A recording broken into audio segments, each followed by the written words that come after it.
मनसे नेते संदीप देशपांडे यांनी सार्वजनिक बांधकाम विभागातील लाचखोरीबाबतचा आणखी एक व्हिडिओ समोर आणलाय।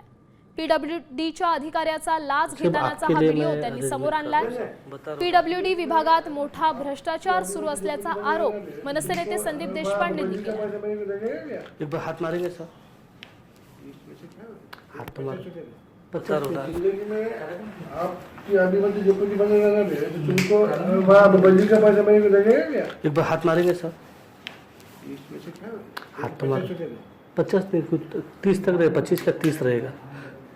बोलो ना साहब, किधर किधर से मैं अरेंजमेंट कर रहा हूँ ना, वो मेरे को मालूम है।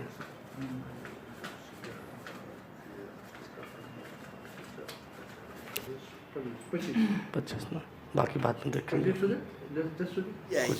की ही पूर्ण सिस्टीम कशा पद्धतीने पारदर्शक होईल याचा विचार माननीय मंत्री महोदयांनी केला पाहिजे।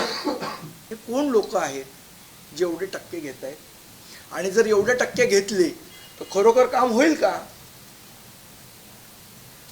या सगळ्याचा गांभीर्याने विचार करणं आवश्यक आहे। मला असं वाटतं हा कुठल्या पक्षाला बदनाम करणं, कुठल्या याला, ही सिस्टीम जी कीड लागलेली सिस्टीम आहे, हा जो समाज कीड लागलेला आहे, हा पूर्णपणे साफ होणं गरजेचं आहे। यासाठी बेसिक पावलं उचलणं गरजेचं आहे।